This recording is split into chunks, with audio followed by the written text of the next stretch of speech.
Cześć, chłopaki dzisiaj pewnie też nie będą robić. Wczoraj też nie kopali.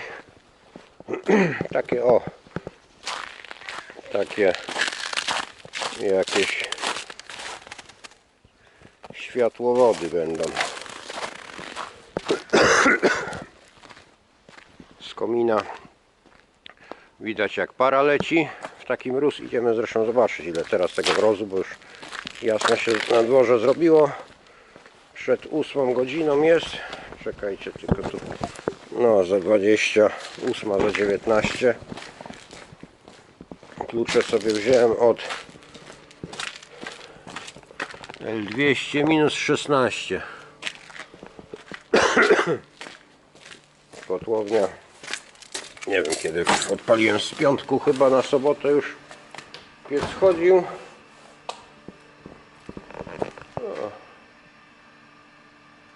Nawet to jakoś idzie, tu wam powiem. Dobra.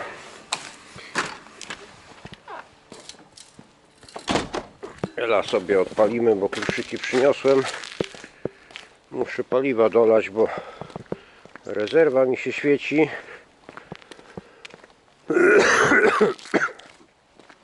A czasami będę musiał na sygnale jechać na pstrągarnię. Tam trochę poodkuwać gdzieś, czy... O kurde, zamek zamarzł. O, ale tu zimnisko. Czekajcie, wyłączona dmuchawa. Nie wiem jak tu akumulator, bo to zgaśnie.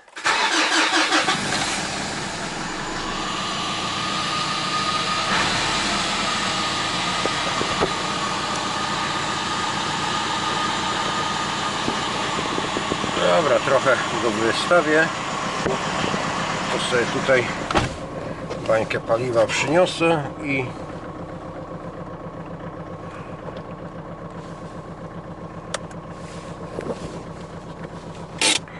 albo dobra, chociaż ten ręczny to powinien trzymać, ale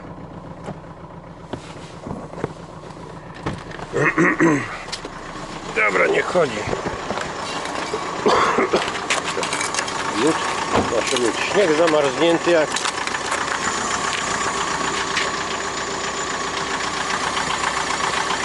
wiecie co, idę do domu, klucze od tego wezmę, od Iveco, przepalimy Iveco, przynajmniej spróbuję, bo dobra, idę po kluczyk mam. Iveco to już pewnie z 2 miesiące stało nieużywane, znaczy nie 2 miesiące, no bo to jakoś chyba w zeszłym tygodniu byłem je przywieźć, bo tam z paręnaście kilometrów miałem do przejechania. O kurde, uszczelkę bym urwał. W tym roku nie smarowałem wazeliną. Czekajcie, bo on tutaj wiecie, nie ma od razu, bo tutaj świeca i tak no nie da rady. Nie ma tutaj tej świecy płomieniowej. Dobra, akumulator bym musiał ładować, bo no mówię, on po takim długim przestoju, to tak patrzę, przedłużacz tu miałem, a przedłużacz jest zabrany stąd. No dobra, nie da rady. To idę sobie tam nalać tylko paliwo do tego, żeby miał w razie czego na czym jeździć.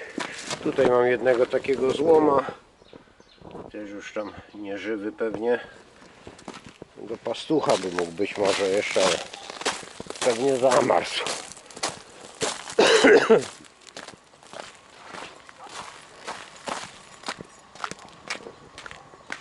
Ale zimno, kurde, po tego w rękę. Idziemy. Czekajcie, światło zapalę wam trochę. Kota nakarmić.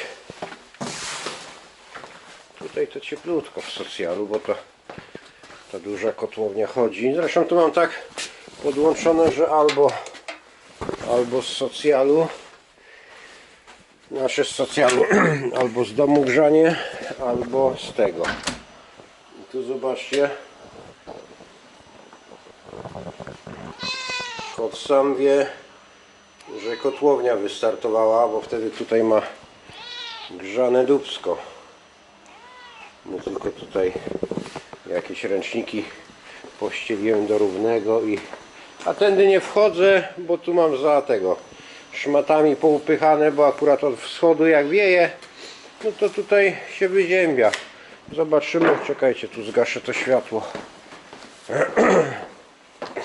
Kurde, przedłużacz jakiś będę musiał tutaj przytaszyć, albo ten akumulator wykręcę z Iveco, bo ile tu jest stopni?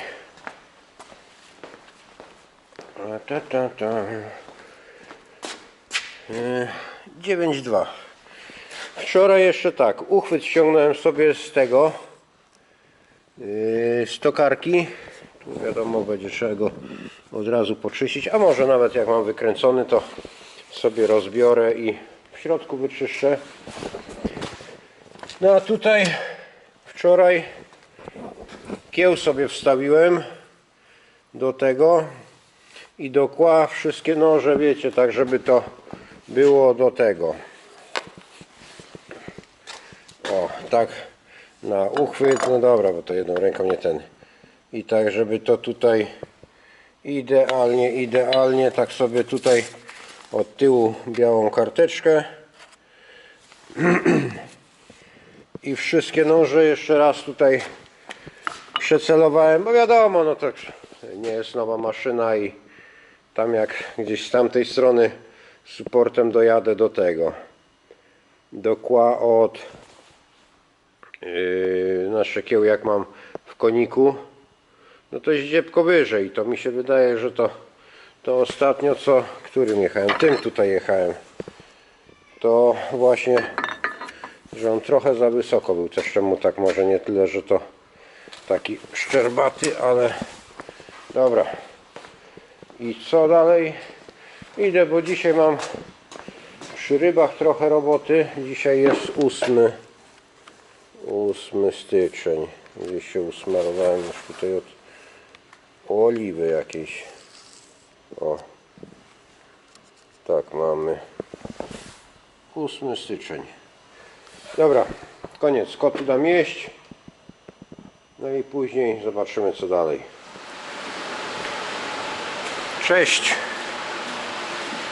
Dzisiaj trochę tutaj na podchowalni. Taki rękaw foliowy muszę sobie pociąć. Czekajcie, 3 to jeszcze 3 sztuki. Raz, 2, 3. Nóż do kieszeni od razu.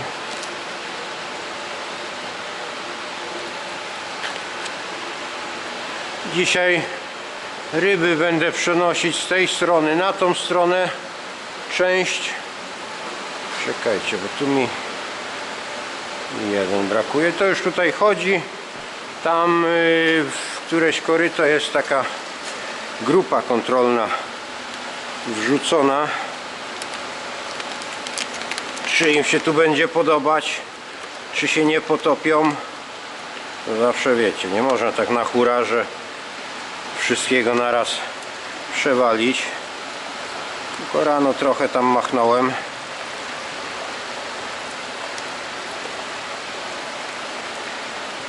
Skończę to wam też coś powiem właśnie o rybach, jak po rybach można zaobserwować, że coś się złego dzieje. Później to chyba no nie będę wszystkiego naraz, bo to no trochę mi tutaj czasu zajmie to, ale tak chociaż z doskoku coś tam będę włączać kamerę, żebyście tam jakiś mieli pogląd, jak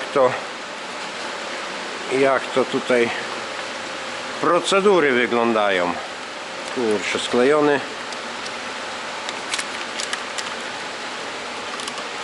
A ten rękaw takie tutaj o na zawory naklejam z dwóch, w sumie trzech powodów nawet, bo może i więcej tych powodów, bo pierwszy to jest tak, w sumie tu mogę odkręcić, dobra, cofnę się i tą szóstkę jeszcze odkręcę. Pierwszy to jest ciszej, jak tutaj woda nie chlupie, wiecie, z zaworu na wierzch, tylko to leci już pod wodę. Tak jak jest 20 z jednej, 20 z drugiej, to tutaj trochę to jest za głośno, wiecie. No a jeszcze jak tam to wszystko by chodziło od razu, to w ogóle. Drugi powód, nie chlapie, czyli ta woda się nie rozbija, wiecie, tu o tafle wody, brzegi od koryt, podłoga w miarę jest sucha, a też to później zacieka przy karmieniu, wiecie, pasza się do tego sucha, granulki kleją, to się później paćka, babrze, tutaj trzeba to czyścić, myć, bo zaczyna pleśnieć ta pasza, taka mokra, rozmoczona. Trzeci powód to ta woda, która jest natleniona tam w tym kominie, gdzie w atmosferze tlenu przepływa, ona tu leci z tlenem. No nie mam tego telewizorka, nie wiem czy ta kamera dobrze jest ustawiona, ale to co wlatuje do wody, to też się nie wytrąca ten tlen w trakcie uderzenia tutaj z kranu wody o taflę wody, że woda jest, wiecie, no bardziej tak we wodę prosto dawana, a nie rozbijana ta woda z zaworów tutaj z kranów na tafli wody, która w korycie jest. I kolejny, chyba czwarty powód, to jak ryby są takie w granicach do 3 do 5 gram może nawet, to nie skaczą. One sobie skaczą najwyżej tutaj w ten worek, ale nie wyskakują za koryto, nie trzeba tutaj siatek barykadować, tutaj styropianów, stąd te styropiany tutaj one też są wymyte i to by było na tyle. Od nie wiem ilu lat to robię. Na początku to tu inaczej to było. Na początku było inaczej. Później z tego inaczej zrezygnowaliśmy, bo to za bardzo upierdliwe były, ale to nie na tych obiegach tam z przodu, na tej starej części. Tam zawory były z boku. Zawór, kolano było w bok, rura taka 50 nasadzona przez całą szerokość koryta, bożką nacięta tarsza, normalnie grubą tarszą nacięte, że to taki wachlarz, wiecie, przez całą szerokość płynęło, zapychało się to jak nie wiem co i to tutaj było, tu i po tej stronie. Teraz tak, kolejna ważna sprawa, dzwonek od poziomu wody, to jest taki, wiecie, o, i tu dzwoni i w domu też mi dzwoni, tego muszę tylko tu sobie trochę, o, tak, albo w sumie jak on chce w tą stronę, to niech idzie w tą stronę, sobie stoi, dobra. I to mamy tu tlenu, tutaj na razie puściłem litr na minutę, idziemy zobaczyć, czy te ryby się tutaj nie potopiły. Do 10 wrzuciłem, pływają po całości.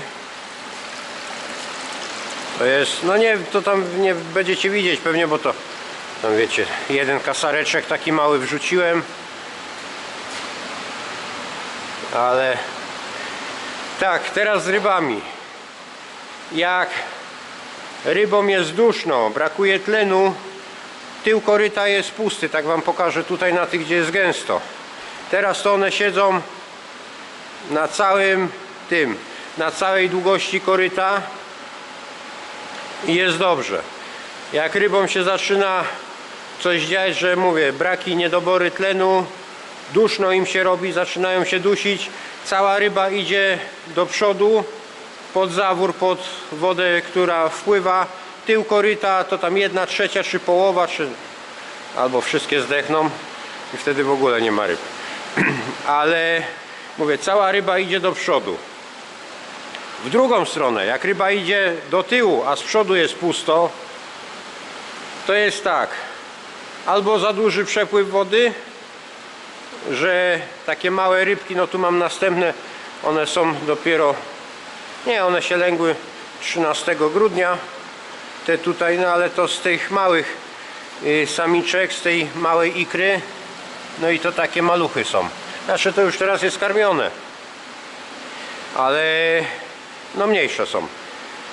Jak do tyłu cała ryba idzie, to jest tak, albo za duży przepływ, albo, ja to tak zawsze mówię, że woda rybom nie smakuje. No u mnie to tutaj nie ten, bo to, ale to tak gdzieś na jakiś tym podchowalnie takie jak są wylęgarnie na rzekach czy co, spuszczą jakieś szambo do rzeki czy do jakiegoś rowu, co to koniec końców dopłynie na tą wylęgarnię, czy jakaś chemia. Różne rzeczy się dzieją w przyrodzie, dzięki ludziom oczywiście.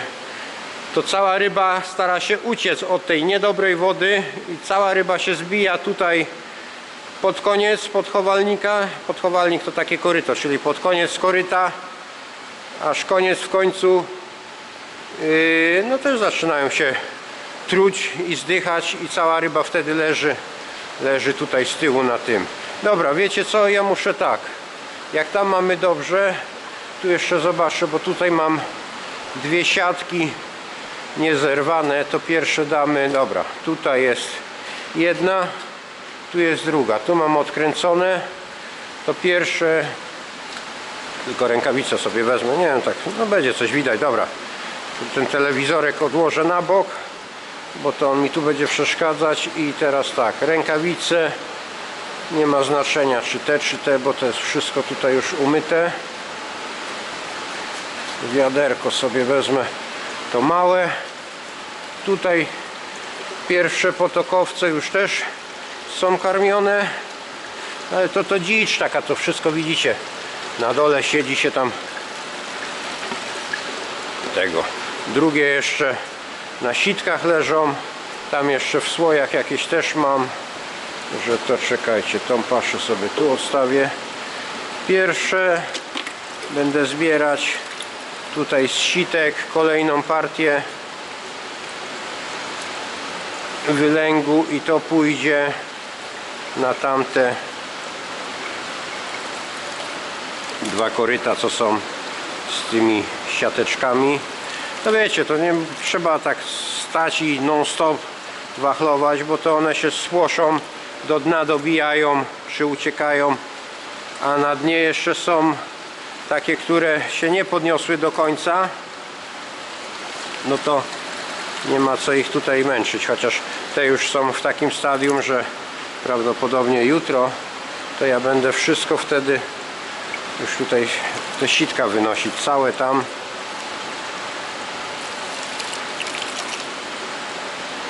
Fartuch sobie mogę ubrać, jeszcze ten gumowy, bo to i tak do przenoszenia. Tak, to już patrzę, one wszystkie tu, wszystkie pływają. Nawet na siatce nic nie leży, że to będzie wszystko do wywalenia. Znaczy do wywalenia z siatek, nie że do wywalenia jako do wyrzucenia. Dzisiaj rano, ale to chyba połączę te filmy, minus 17, bo to rano samochód sobie szedłem odpalić, po paliwo jednak pojechałem, nie brałem z tego, z bańki nie nalewałem, bo w bańkach to zawsze wiecie, ja do agregatu mam rezerwę nienaruszalną taką i to musi być, jak ryby mi już tutaj pływają.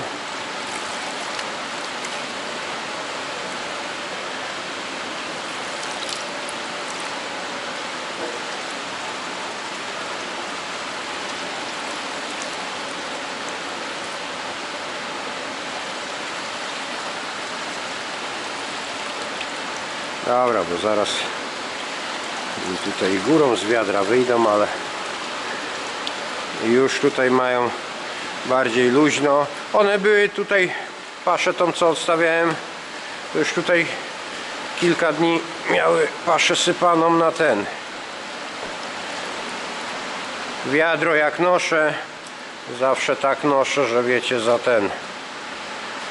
za obręcz tutaj, nigdy za rączkę, bo to takie maluchy, jakby mi rączka odpadła, no to z podłogi nie ma co zbierać. O, widzicie?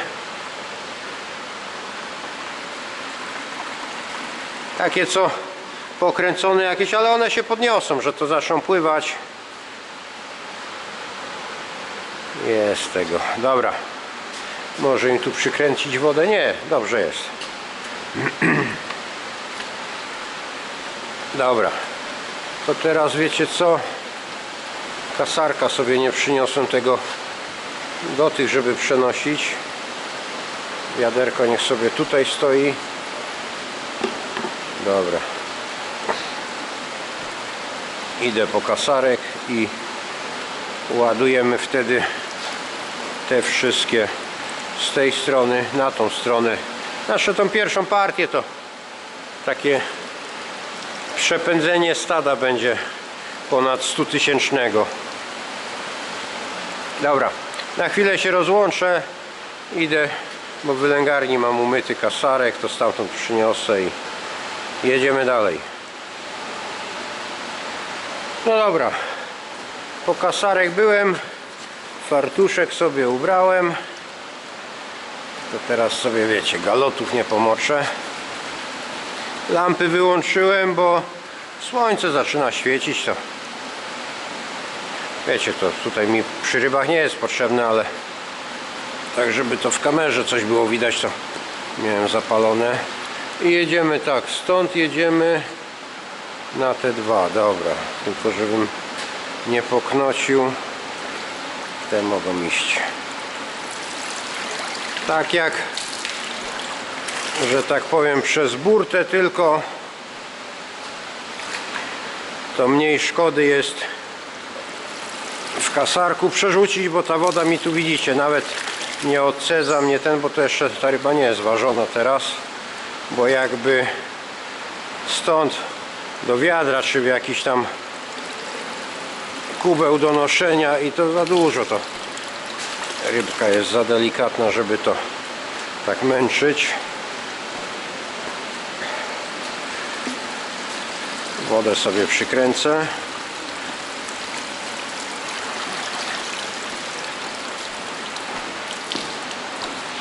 Na razie to wiecie, na oko kładę, bo to za małe, żeby to cokolwiek tutaj, czy wagi średnie robić, czy przez wagę. No weźcie teraz, to by miało odcedzić, to pogniotę, te ryby się umęczą, tylko nie ma co.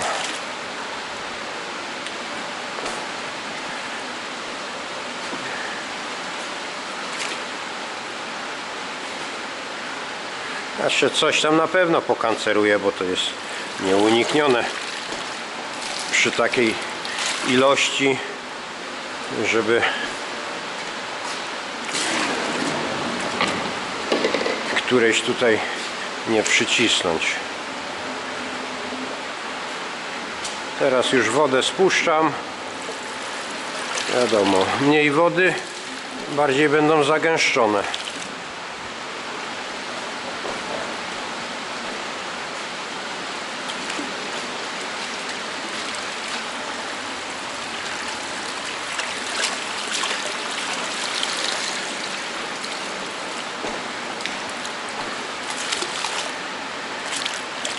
Dobra, muszę chwilkę poczekać, żeby one mi się tutaj rozpłynęły. Jeszcze woda niech schodzi. Bo nie będzie tak, że 1 do 1 przerzucane, tylko od razu będę rozkładać. Dobra, tu już wystarczy. Nie ma co. Później na koniec to zawsze wiecie, jak już to z 2-3 godziny im daję, Jak się oswoją, to wtedy jeszcze jakaś korekta czasami, ale to ja widzę po rybie, gdzie jest gęściej, gdzie mniej w korytach, to trzeba wtedy jeszcze tam, gdzie za dużo, dorzucić do tych, co jest mniej, albo w kolejne korytko. Teraz to nie ma problemu, bo miejsce jest.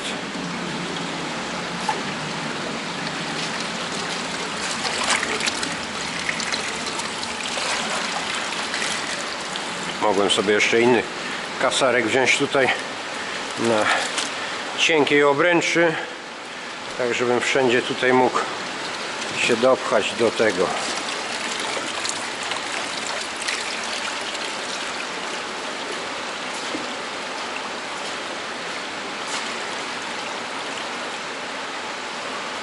A tu będzie na razie stać i na kolejne te wylęgi miejsce będzie uszykowane.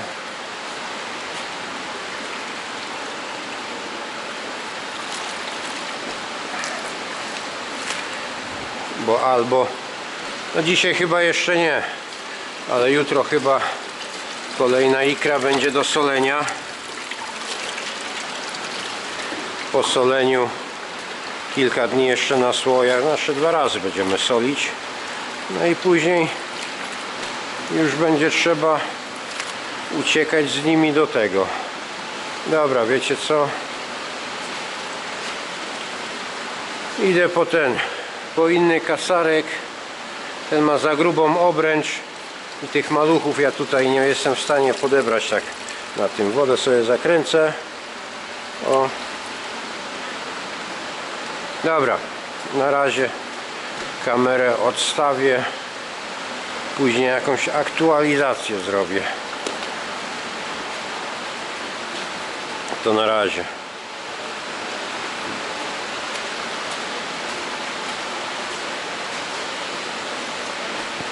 Tu już praktycznie cała ryba przeniesiona. Teraz jeszcze te, co na sitkach pływają, to wezmę na ten. Wyniosę tam do tyłu we wiaderku. Zacząłem sobie już kłaść, ale mówię, ubiorę kamerę.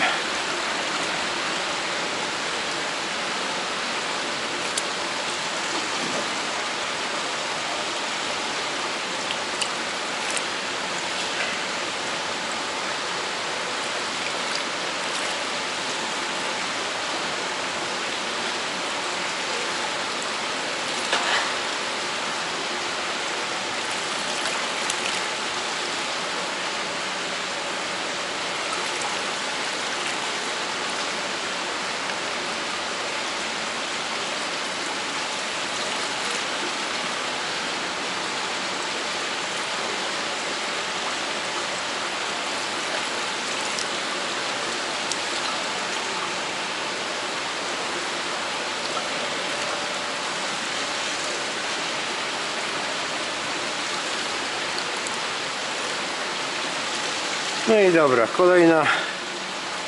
kolejna porcja.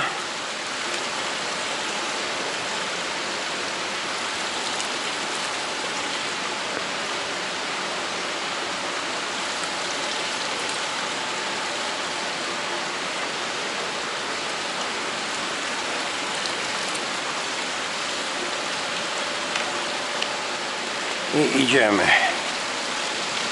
A, tu jeszcze do wyniesienia zostały, ale to ja jeszcze zrobię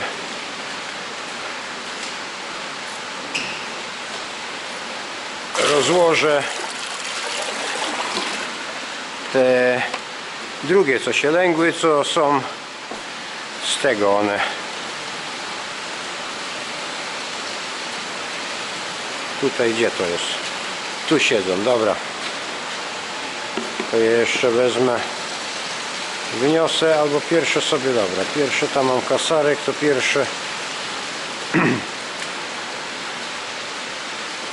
z tych dwóch, no tak nie za dużo, bo to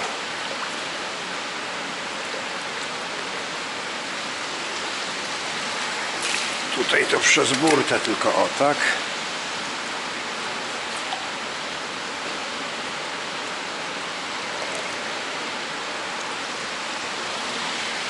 że nie będą w 2 korytach pływać, tylko sobie będą w 3 korytach pływać, że to zawsze będą miały luźniej. Wodę mocniej mogłem otworzyć, bo to by miał więcej wody, to też lepiej do przekładania.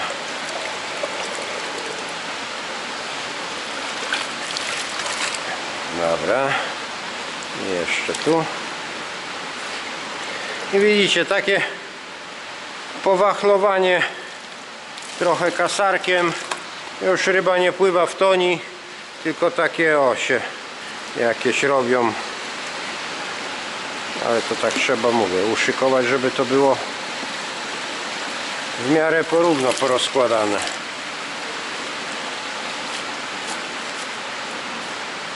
Dobra, ten kasarek sobie tu zostawię, a tym mniejszym muszę teraz to tutaj dołowić. To niech mi się tylko tutaj szybciej ponapełniają, bo to później pełne, żeby nie zasychało, wodę zakręcam i mówię, bez mycia, bez niczego, to czeka wtedy sobie na następne. Na następne ryby będzie miejsce.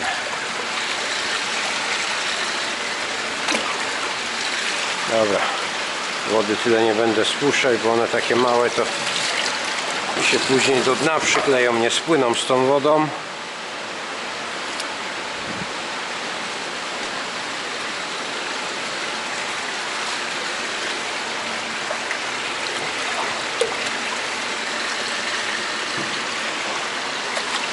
Teraz też od razu nie będę ich karmić. Dam im tam z godzinkę. Dojdą do siebie, to wtedy będą karmione.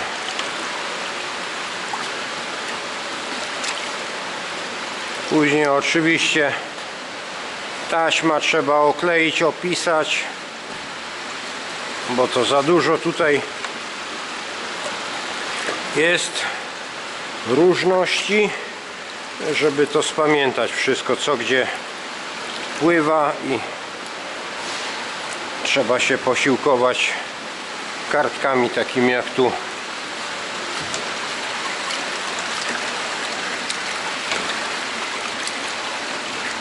Dobra, z przodu pusto.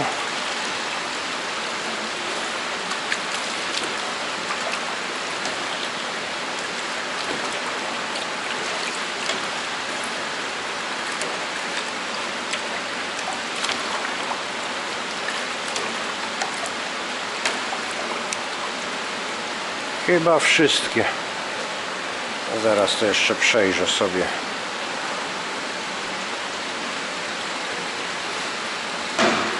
Też jak się tak puknie w burtę, no to zawsze jak gdzieś stoi, to taki, wiecie, spłoszy się, ruch zrobi, że wiem wtedy, że coś jeszcze zostało. Ale dobra, nic już nie ma. Kasarek trochę tutaj w ten sposób wytrzepię.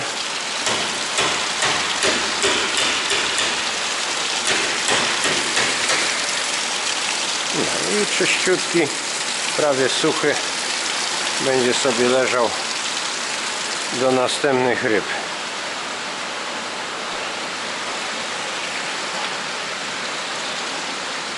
Teraz tak, to może już być tu wyciągnięte. O, ale to nie mam siły. To tutaj też. I te dwa mogę zamknąć. To już same tutaj później woda najdzie od tyłu, jak te rury powyciągałem, no to wiecie, no to naczynia połączone, no. Co będę tłumaczyć. Dobra, te muszą się tutaj rozpłynąć, żebym widział, jak to wygląda. Tu mamy te z trzeciego tarła maluchy.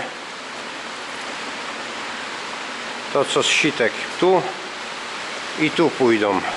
I później jeszcze, żeby to od razu mówię, bo jest dużo miejsca, to nie będę dawać wszystkich sitek tam na te dwa koryta, tylko tutaj obok tego się wrzuci też i będzie dobrze. Dobra, to co? Rybak idzie na śniadanie. Która to jest? No 10 akurat to może być za parę 10.